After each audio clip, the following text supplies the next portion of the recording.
하나님의 말씀은 요한계시록 21장 9절 10절입니다.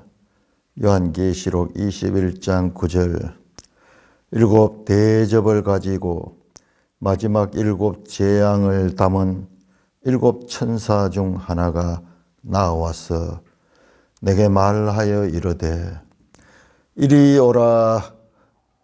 내가 신부 곧 어린 양의 아내를 너게 보이리라 하고. 성령으로 나를 데리고 크고 높은 산으로 올라가 하나님께로부터 하늘에서 내려오는 거룩한 성 예루살렘을 보이니. 하나님 은혜를 감사합니다. 놀라운 하나님의 구원의 경륜을 보여주시고 이렇게 소망을 가질 수 있는 은혜를 주시니 감사를 드립니다. 이 모든 하나님의 크고 자비로우심 감사하며 우리 주 예수 그리스도의 이름으로 감사하며 기도드리옵나이다. 아멘. 자, 요한계시록은 제가 앞에서 말씀드렸습니다. 반복해서 말씀드렸습니다. 16장까지가 사실상 끝이에요. 16장이 뭐냐? 16장 12절부터 16절까지가 여섯째 대접을 쏟는 것이고, 그 다음에 17절부터 그 나머지 22절까지입니까? 16장. 그 부분은 일곱째 대접이 쏟아집니다. 그래서 17절에서 되었다, 다 끝이 났다. 하나님의 심판이 다 끝이 난 것입니다. 그러면 17장에서 나머지 22장까지는 뭐냐? 그러면은 그 여섯째 대접과 일곱째 대접, 그 결과를 자세하게 설명해 주는 겁니다. 이것을 아는 것이 너무 중요해요. 이것을 우리가 모르고 막 이렇게 넘어가는 거예요. 자, 크게 봐야 됩니다. 자, 17장 넘어갑니다. 17장 다시. 자, 17장. 제가 반복해서 말씀드렸지만은 아마 실감이 안 났을 거예요. 자, 17장 1절 보시면요. 자, 16장 21절에 이제 이 일곱째 대접이 쏟아지는 것으로 큰 지진과 그리고 큰 성 바벨론이 무너지고 그리고 이 산도 없어지고 섬도 없어지는 대격변이 일어나는 것을 잠깐 묘사했어요. 그러더니만은 이제 17장은 완전히 다른 내용이에요. 또 일곱 대접을 가진 일곱 천사 중 하나가. 자, 오늘 보세요. 21장 9절 똑같습니다. 일곱 대접을 가지고 마지막 일곱 재앙을 담은 일곱 천사 중 하나가, 요 두 사람이 17장 1절에 일곱 천사 중 한 사람, 21장 9절에 일곱 천사 중 한 사람이 같은 사람일 수도 있습니다. 같은 천사일 수도 있습니다. 같은 천계의 존재, 사람이라 표현하는데 사람이 아니고 천사입니다. 같은 천사예요. 그러니까는 뭐냐? 바로 앞에 일곱 대접이 있었잖아요. 일곱 대접, 그 연장선상에 있는 거예요. 그 대접을 실행했던 그 천사 중 하나가 내게 말하여, 17장입니다. 10장에 요한에게 이 사건들을 자세하게 설명해 주는 겁니다. 이리 오라. 많은 물이 앉은 큰 음녀가 받을 심판을 네게 보이리라. 그러면서 21장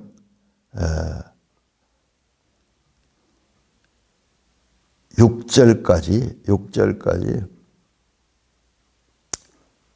아니 19장에서 그래서 많은 천 음녀 17장부터 시작해서 17장 음녀의 멸망, 18장 큰 성 바벨론의 이 멸망, 그 다음에 19장은 그 음녀의 멸망을 하늘에서 찬송하는 것, 19장 한 6절까지가 이 내용이에요. 이 내용.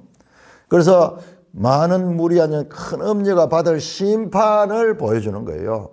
그것이 17장, 18장, 19장 6절까지 그렇게 내용이었습니다.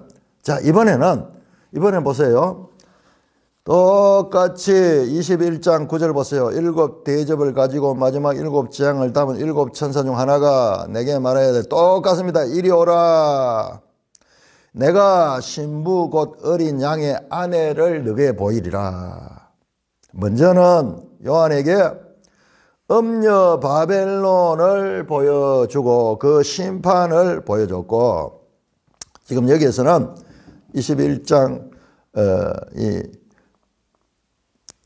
9절에는 어린 양의 신부, 즉 어린 양의 아내를 내게 두 여자를 보여주는 겁니다. 아주 대조적인 여자죠. 하나는 음녀고 하나는 정결한 신부, 그리고 그 결과도 하나는 심판을 보여주고, 그래서 3절에 보시면 17장 3절, 곧 성령으로 나를 데리고 광야로 갔다. 이 음녀를 보여주기 위해서는 성령으로 광야로 데리고 갔습니다. 이걸 제가 처음 시작할 때 강조했습니다. 여기에 4개가 나옵니다. 인푸뉴마티,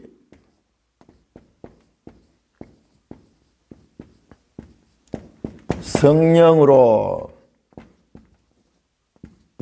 데리고 가다, 또는 성령 안에서 여러 가지 번역으로 되는데, 여기 원어는 엔푸뉴마티, 성령 안에서, 여기에 세 번째 성령 안에서 요한을 데리고 가는 거예요. 4번 나오면, 총 4번 나오는데 그 세 번째고, 어디로 갔습니까? 17장 3절에 보면 성령으로 광야로 데려갔다. 오늘 보세요. 21장 9절 보시면, 10절에 보시면은 성령으로 나를 데리고, 똑같습니다. 성령으로 엔푸뉴마티, 어디로 갑니까? 크고 높은 산으로 올라갔다. 크고 높은 산으로 올라가서 무엇을 보여주느냐?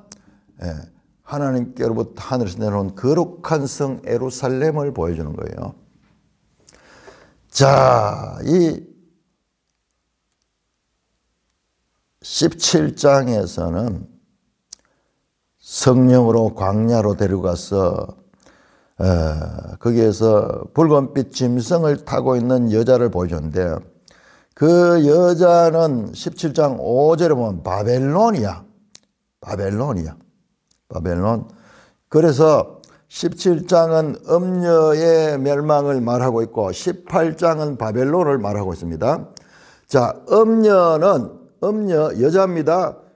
이 장녀, 이 음녀는 큰 성 바벨론, 그리고 21장에 나오는 어린 양의 신부, 어린 양의 아내는 새 예루살렘 성으로 보여주는 거예요.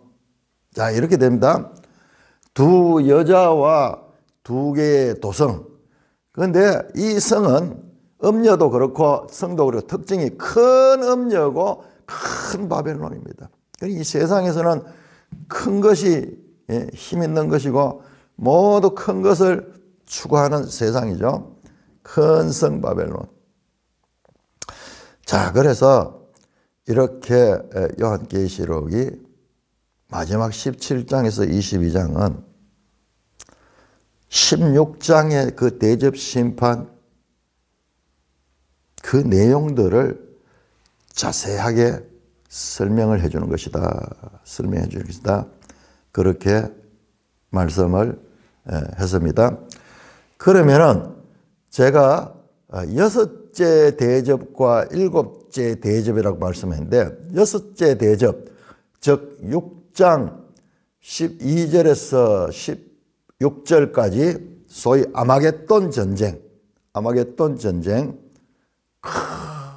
이 용과 짐승과 거짓 선지자, 즉 귀신의 영이 온 세상 왕들을 모아가지고 아마겟돈으로 모여는 그 전쟁을 하려고 하는 그 장면은, 그것은 그 내용은 19장 11절에서 21절에 나오는 예수님이 백마 타고 와서 그 싸우는 그 전쟁으로 연결됩니다. 그 전쟁, 5대 대접, 6째 대접이 쏟아지는 16장 12절에서 16절까지는 그냥 모이는 것만 됐었는데, 이제 19장 11절에서 20절은 싸우는 게 나와, 싸우는 거.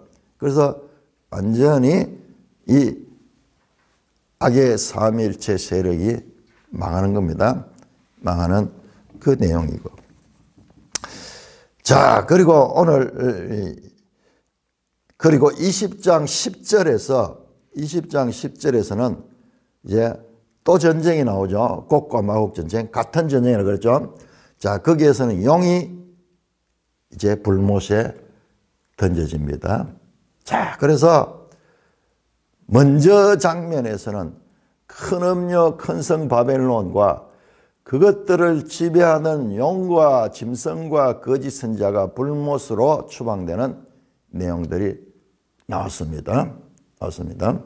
자, 오늘 본문은 이제 성령으로 데리고 크고 높은 산으로 가서 21장 10절 하나님께로부터 하늘에서 내려오는 거룩한 성 예루살렘을 보입니다. 자, 지금 앞에서는 천사가 7 대접을 가진 천사 중 그 한 천사가 큰 음녀와 큰 성 바벨론의 멸망을 보여줬다면은, 지금부터는 이제 어린 양의 신부 큰 성이 아니고 거룩한 성 예루살렘을 보여주는데, 이 예루살렘 성이 큽니다. 청량이 나오는데 어마어마하게 큰 성이에요. 큰 성. 그러나 크다고 말하지는 않습니다. 거룩한 성 예루살렘을 이제 구체적으로 그 모양과 그 크기와 높이와 넓이와 그리고 그 재료들까지 자세하게 보여주는 내용입니다. 그런데 한 가지 좀 이상한 것은, 우리가 어제까지 봤던, 제가 한 3시간 동안 했을 것 같아요. 3번 정도. 21장 1절에서 8절. 이미 21장 1절에서 8절이 새 예루살렘 성이 나타났거든요. 보세요, 다시.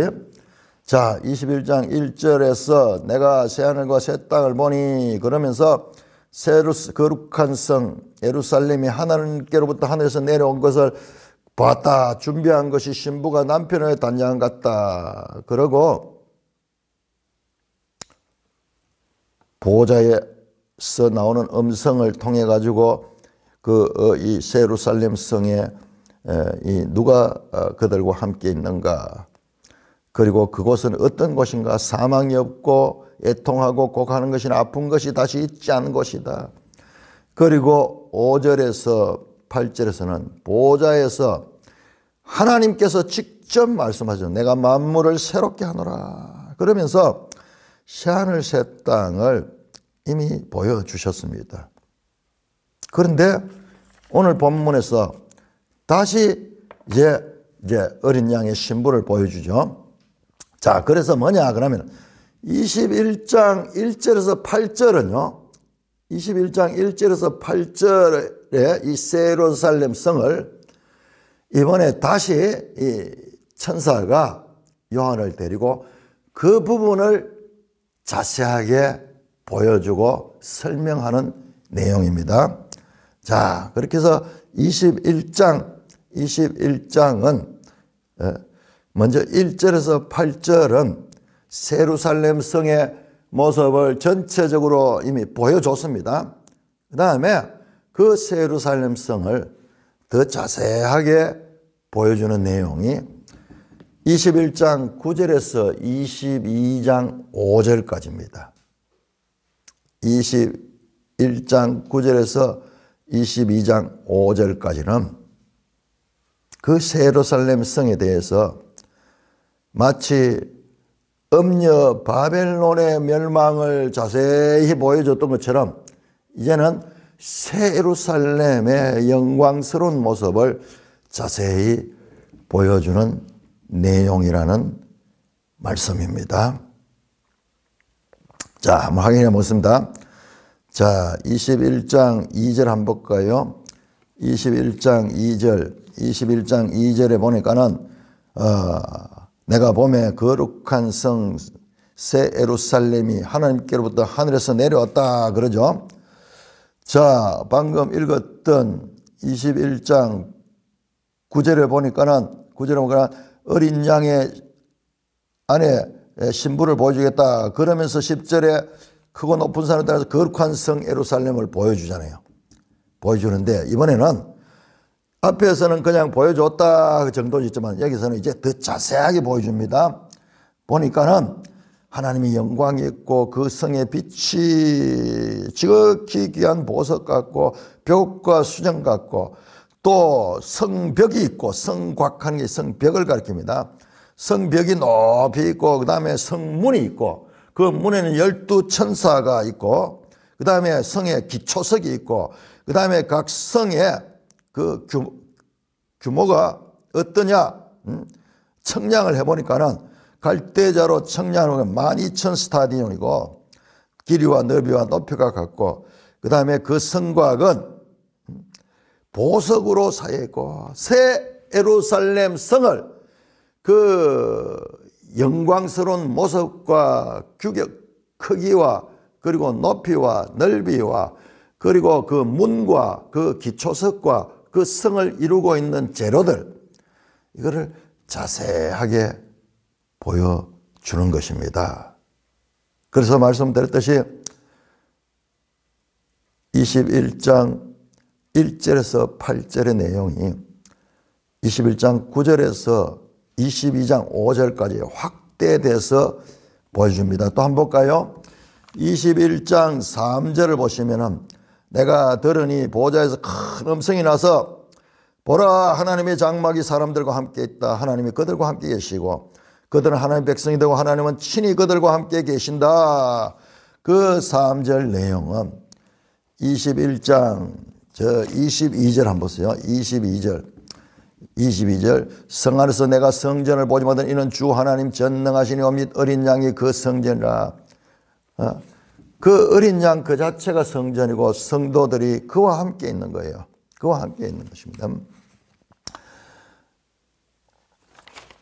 그리고 이는 하나님의 영광이 비치고 어린 양이 그 등불이 만국이 그 빛 가운데로 다니고 땅의 왕들이 자기 영광을 가지고 그리로 들어가게 될 것이다. 자, 이와 같은 연속성. 그 다음에 22장 3절을 보세요. 22장 21장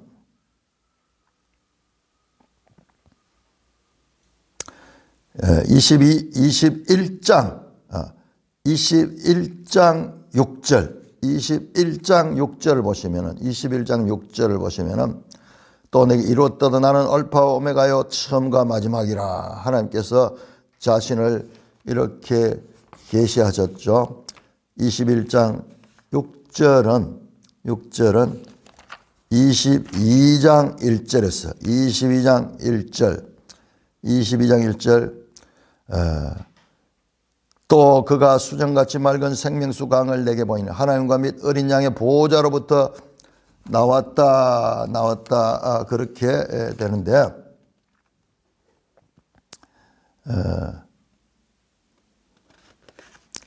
자 21장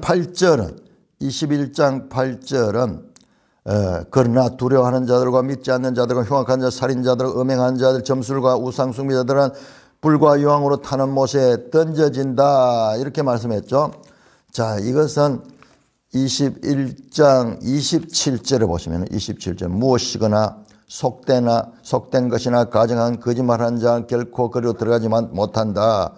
자 이렇게 서로 연결이 되어 있습니다. 이렇게 연결되어 있습니다. 그래서 21장 1절에서 8절은 21장 9절에서 22장 5절까지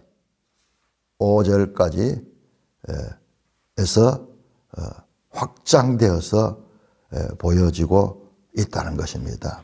자, 그래서 여러분 보세요. 읽다 보면은 앞에서 했던 말을 뒤에서 또 하고 앞에서 했던 말을 또 하거든요. 자, 예를 들어 볼까요? 21장 이 5절에 4절에 보면은 다시는 사망이 없고 애통하는 것이나 아픈 것이 다시 있지 아니하다. no more 더 이상 없다. 그 말씀이 나왔죠. 자, 22장 3절을 보세요. 22장 다시 저주가 없으며 다시 밤이 없고 다시 햇빛이 쓸데없고 다시 이야기가 또 나오는 거예요. 그러니까는 같은 내용들이 서로 반복되어 나오는 것은 21장 9절에서 22장 5절까지가 21장 1절에서 8절의 내용을 확대하고 자세하게 설명하기 때문에 같은 내용이 겹쳐지는 것입니다. 자, 이러한 서로 병행되면서 반복되는 이와 같은 구성은 요한계시록의 전형적인 문체입니다. 제가 이걸 끝까지 강조하는 거예요. 계속 말씀했잖아요. 반복된다. 왜 이걸 강조하느냐? 많은 사람들이 지금까지 요한계시록을 해석한다. 이걸 반복으로 해석하지 않고 그냥 시간적인 나열로 그렇게 해석했기 때문에 이 계시록이 제대로 풀어지지 않았던 이유 가운데 아주 큰 것이 이 구조를 이해를 못해서 그런 거예요.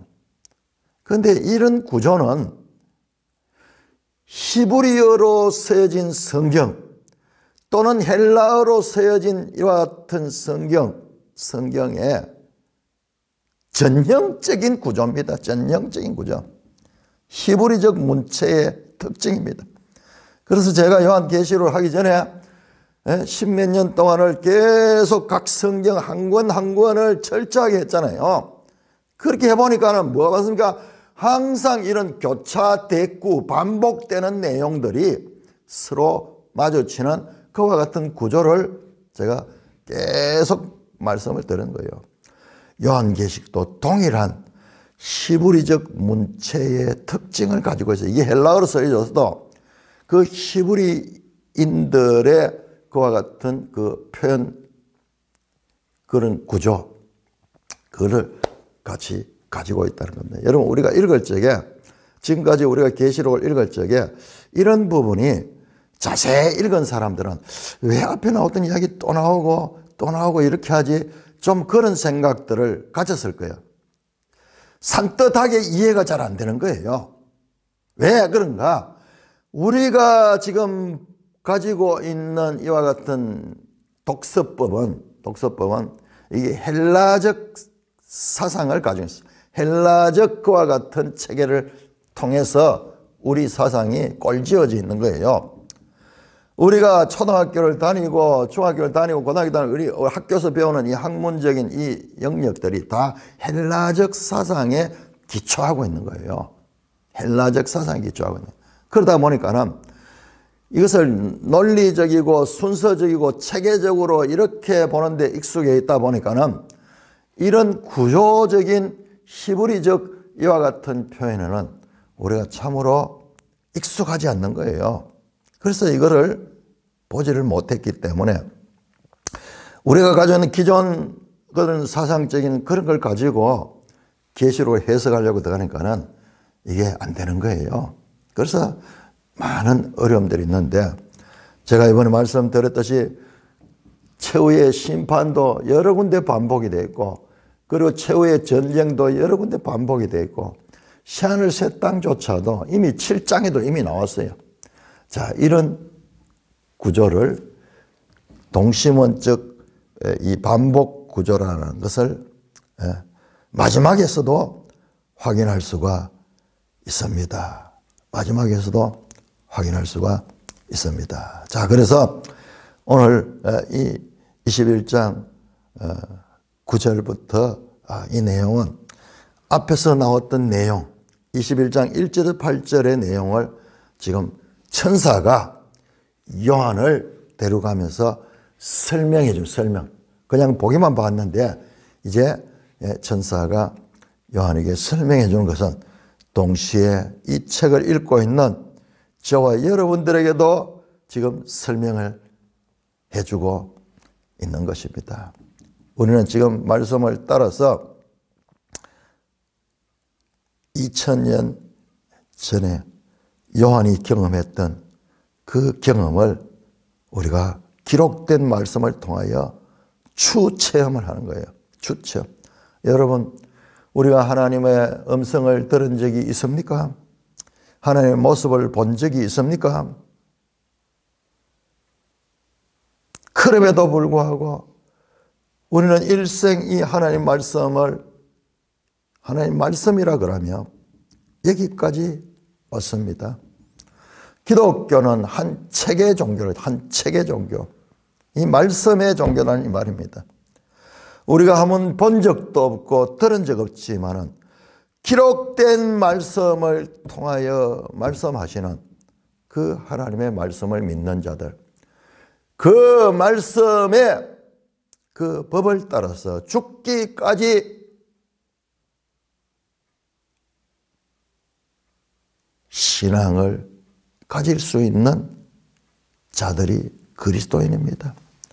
이 말씀을 지키기 위해서 수많은 믿음의 선진들이 순교를 당하면서까지도 이 말씀을 보존하고 이 말씀을 지켜왔고 오늘날 우리에게도 우리 글로 이렇게 다양하고 많은 성경책이 번역이 되고 또 보완이 되어서 우리에게 전해지고 있는 것입니다.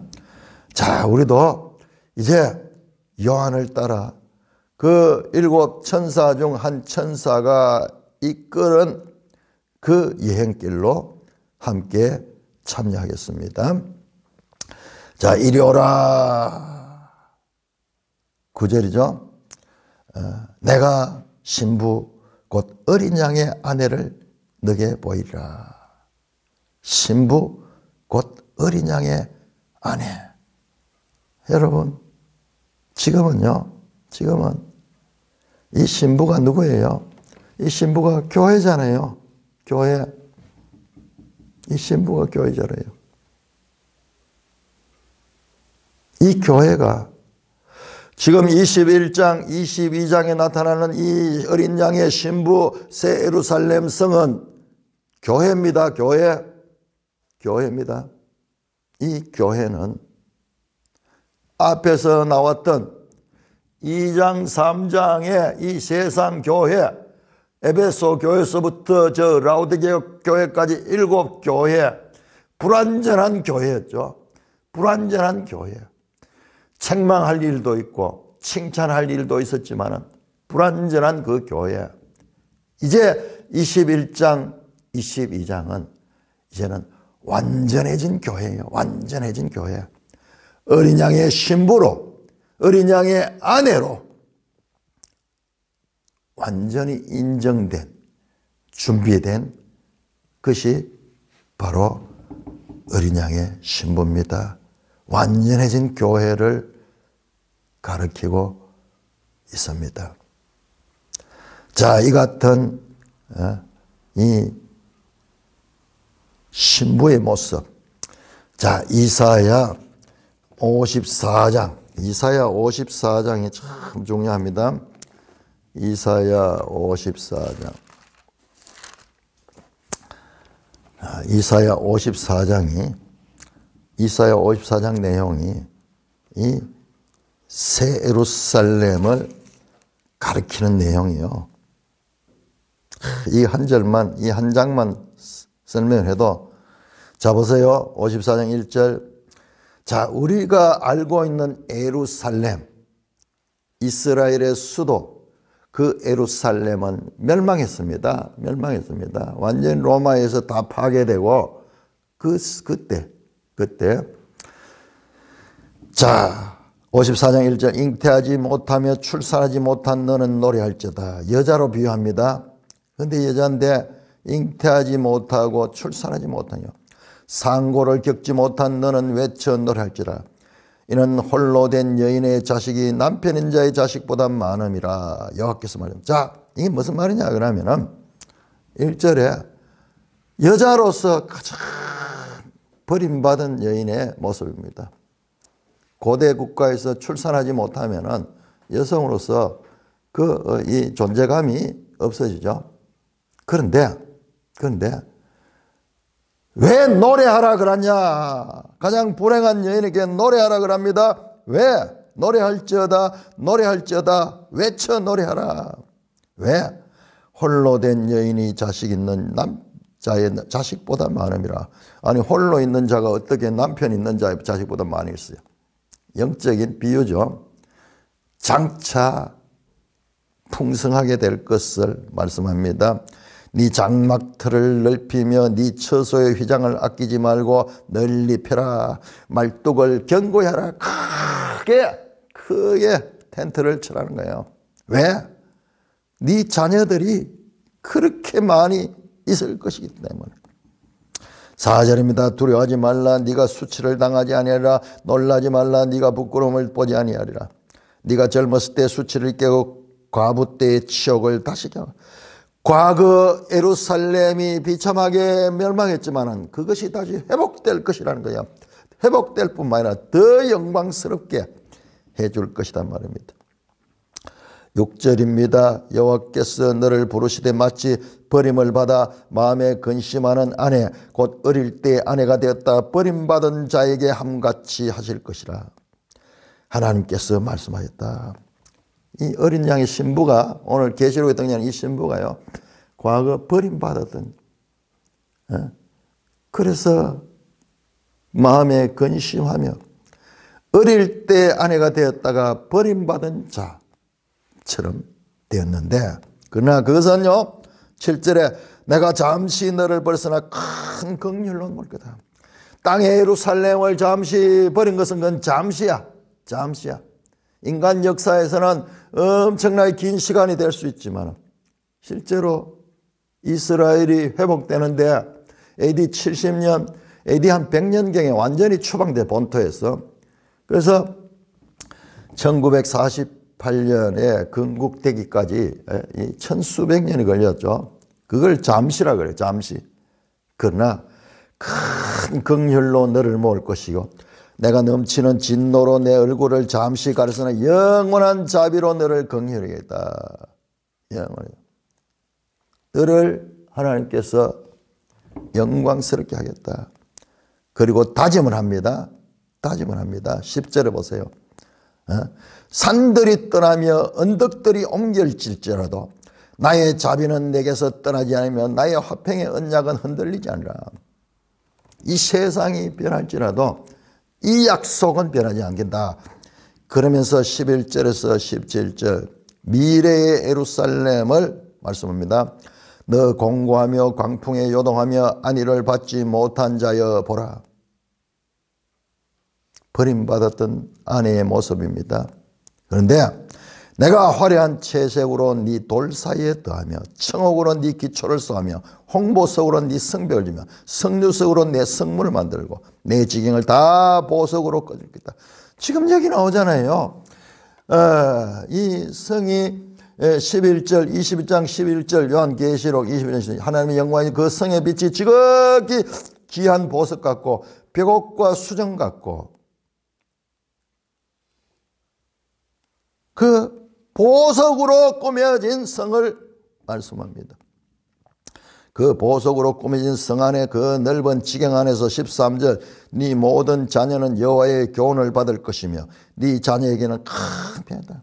하나님의 말씀을 그 안에 성도들이 그 하나님의 말씀을 그것으로 배우고 그 말씀 안에서 살아가는 거예요. 너는 공의로 설 것이며 학대가 네게서 멀어질 것이며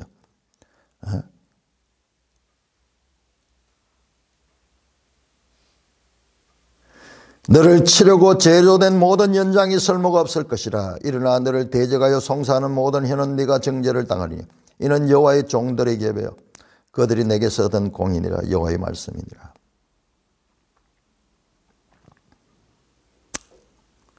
이 예루살렘이 버림받았던 아내 같은 그 예루살렘이 지금 영광스러운 모습으로 회복될 것을 이사야 54장에서 이미 말씀을 하고 있습니다. 이 선지자의 말씀이 지금 성취되는 거예요. 성취되는 것입니다. 어린 양의 아내는 교회를 가리킵니다. 교회. 그리고 이제 성령으로 나를 데리고 인푸뉴마티 크고 높은 산에 올라가서 음료를 보여주는 광야로 데려간대. 크고 높은 산에 올라가서 하나님께로부터 하늘에서 내려오는 거룩한 성 예루살렘. 자, 이 예루살렘을 수식하는 거요. 출발이 어디냐? 땅에서가 아니라 하나님께로부터 하늘에서 내려오는 거룩한 성 예루살렘을 보여주었습니다. 자, 이 장면도 자, 에스겔 40장 여러분 이 계시록 속에 구약의 선지자들의 선지서가 내용들이 여기 딱 지금 일로 다 모여 있어요. 특별히 대선지서, 소선지서도 마찬가지예요. 여기에서 다 지금 만나고 있습니다. 에스겔 40장부터 48장까지가 그 이상 중에 본 성읍에 대한 이야기입니다. 이상 중에 본 성읍. 자, 에스겔 40장 2절 여기는요. 그날에 여호와의 권능이 내게 임하여 나를 데리고 이스라엘 땅으로 가되 하나님이 이상 중에 나를 데리고 이스라엘 땅에 이르러 매우 높은 산 위에 내려놓으시는데 거기에서 나무로 향하여 성읍 형상 같은 것이 있더라. 에스겔이 이 바벨론에 있었는데 하나님께서 그를 영안에서 데리고 그렇게 높은 산 위에 가서 이 산 위에서 한 성읍을 보여주는 성읍. 3절에 나를 데리고 거기 있는 모양이 놋같이 빛난 사람 하나가 손에 삼줄과 청량하는 장대를 가지고 문에 있더라. 청량하는 장대를 가지고 그 있는 모습을 보입니다. 자, 오늘 본문도 마찬가지입니다. 마찬가지로 15절을 보시면 그 성과 문들과 성곽을 청량한 한 갈대자를 가진 천사가 나옵니다. 자, 지금 이 에스겔의 그 성읍, 성전과 그리고 이 계시록이 서로 연속되고 있는 것을 볼 수가 있습니다. 자, 올라서 하나님께로부터 하늘에서 내려오는 거룩한 성. 하나님께로부터 하늘에서 내려오는 거룩한 성 예루살렘을 보여줬다. 어린 양의 신부와 새 예루살렘. 사람과 신부는 여자죠. 여자와 새 예루살렘 성이라는 성은 도시입니다. 도시, 시티. 성과 도시. 앞에서 음녀와 큰 성 바벨론 성, 여자와 도시의 관계처럼 여기도 동일하게 어린 양의 신부와 새 예루살렘이 동시에 보여지고 있습니다. 자, 11절에서 14절까지 11절에서 14절까지 교독하십니다. 11절입니다. 하나님의 영광이 있어 그 성의 빛이 지극히 귀한 보석 같고 벽옥과 수정같이 막더라. 크고 높은 성곽이 있고 12문이 있는데 문에 12천사가 있고 그 문들 위에 이름을 썼으니 이스라엘 자손 12지파의 이름들이더라. 동쪽에 세 문, 북쪽에 세 문, 남쪽에 세 문, 서쪽에 세 문이니 그 성의 성곽에는 12기초석이 있고 그 위에는 어린 양의 12사도의 12이름이 있더라. 자, 오늘 요 본문을 말씀드리기 전에 제가 지금 여기에 이사야서의 구조를 한번 정리해 봤습니다. 자, 제가 오늘 시작하면서 말했죠. 21장 8절의 반복, 확대, 그 구체적으로 보여주는 것이 21장 9절에서 22장 5절이라고 그랬죠. 반복이죠. 같은 내용을 반복하는, 그리고 더 자세하게 발전적으로 설명하는 이런 내용. 자, 이게 요한계시록에서도 전체가 다 그런 구조로 되어 있어요. 전체가 다 그런 구조로 되어 있죠. 그래서 제가 계속 강조하고 있는 거죠. 요한계시록을 반복 구조로 읽어야 된다. 여섯째 인이 나오고 그 다음에 여섯째 나팔이 나오고 그 다음에 여섯째 대접이 나오고 이거 끝나고 이게 나오고 이거 끝나고 이거 나오고 이런 순서가 아니라는 것을 계속 강조해 드렸습니다. 자, 이런 반복 구조는 이게 아까 전에 제가 말씀했죠. 히브리 이 문체의 하나의 특징이에요. 그러니까는 저 서양 사상을 크게 두 개로 나누는데 하나는 헬레니즘적인 사상, 그 다음에 히브리적 사상, 이 두 가지 사상이 있어요. 헬레니즘적인 사상은 아주 논리적이에요. 논리적이고 우리가 소위 세상의 학문들 기초를 보면요. 수학도 보면 저 헬라에서 나오고 그 다음에 뭐 철학도 그렇고 뭐 모든 분야 과학도 그렇고 뭐 아르키메데스 원리 교사고 이게 전부 보면 그 철학자들 항상 그 뭐 플라톤, 아리스토텔레스 그런 이야기죠. 모든 학문들의 기초가 처음 시작할 때 전부 헬라에서 시작. 헬라에서. 그런 그 논리적인 구성을 가진 게 이 서양 사상의 큰 사상이고 이것이 우리에게도 그대로 와서 우리가 거기에 익숙한 거예요. 그런데 히브리적 사상은 그렇게 논리적이 아니에요. 오히려 통합적이에요. 통합적. 전체적으로 그 헬라적인 건 세분하고 분석하고 막 이런 식으로 들어간다 그러면 이건 큰 그림처럼 크게 돼서 반복되는 거예요. 자, 우리가 이사야서도 한번 보세요. 우리가 평생 읽어왔지만 이사야서를 이번에 요한계시록을 하면서 자꾸 선지서와 계시록이 연결된 걸 보고 제가 선지서에 대해서도 관심을 더 가지게 됐어요.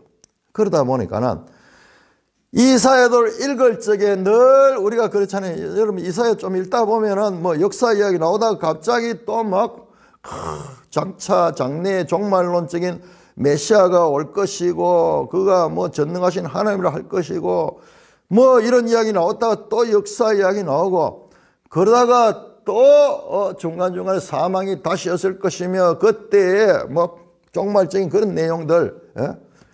자, 그런 이야기 나오는 게 바로 이 구조 때문이거든요. 이사야 전체 구조가 이렇게 됐어요. 자, 1장에서 12장에 역사와 종말론이 나왔고 그 다음에 13장에 23장에는 역사가 나옵니다. 역사. 그 다음에 24장에 27장 여기에 완전 계시록이 여기 들어있어요. 여기 보면은 그때 사망을 없앨 것이며 그때 사람들의 그 수건 가리개를 탁 열어가지고 보여줄 것이다 하는 그리고 27장 1절에 그날에 여호와께서 큰 용, 바다에 있는 꼬불꼬불한 뱀, 리워야단을 칼로 죽일 것이다. 뭐 그런 이야기들이 여기 중간에 나와요. 중간에 정말로 나옵니다. 다시 28장에 33장도 그 당시에 역사 이야기, 역사 이야기. 그 다음에 33, 35장에 다시 종말론 나옵니다. 36장에 39장은 완전 역사 이야기요. 여러분 열왕기 내용이 똑같은 게 거기 들어있어요. 히스기야 왕 때 그 사건. 그 다음에 40장 이후는요. 40장 이후는 제가 계속 지금 인용되는 게 40장 이후잖아요. 새 일을 할 것이며 그날에 이 여호와께서 새 일을 하시다. 그리고 그 영광스러운 장차 있을 그와 같은 신약 시대에 이 40장 이제 모든 복역의 때가 끝났다. 그러면서 새로운 시대를 선포하는 내용을 이사야서도 이렇게 반복 구조로 반복 구조. 그리고 우리가 이 구조를 알고 이제 먼저 읽어야 되겠죠. 먼저 많이 읽어야 되고 그러면서 이런 의문을 가져야 돼요. 왜 이게 다시 종말론 나왔다가 역사 이야기 나왔다 종말론 나왔다 이렇게 하는가? 이 구조 자체가 이렇게 됐다. 이렇게 보면은 이 자체 이사야서도 완전히 바르게 이해할 수 있는 거예요. 우리는요, 이 헬라적 사고를 가지기 때문에 논리적으로 이게 딱 정리가 안 되면은 역사 나왔다 종말론 나오고 역사 나왔다 종말 나오니까 혼돈스러운 거예요. 막 혼돈스러운데. 그런데 이걸 더 크게 보면은 이런 구조 안에서 보면은 더 명확하게 이 뜻이 드러나게 됩니다. 그러니까 우리가 이 성경이 문서로 되어 있잖아요. 글로 되어 있습니다. 그렇기 때문에 이 문체라든지 문학적인 구조 이런 것들을 우리가 이해를 해야 돼요. 이해를 해서 읽게 되면은 이 성경을 더 바르게 이해할 수가 있을 것이다. 그렇게 말씀을 드립니다. 자, 마지막에서도 이와 같은 반복 구조를 발견했습니다. 자, 11절부터는 이것은 내일 자세하게 살펴보도록 하겠습니다. 찬송가 236장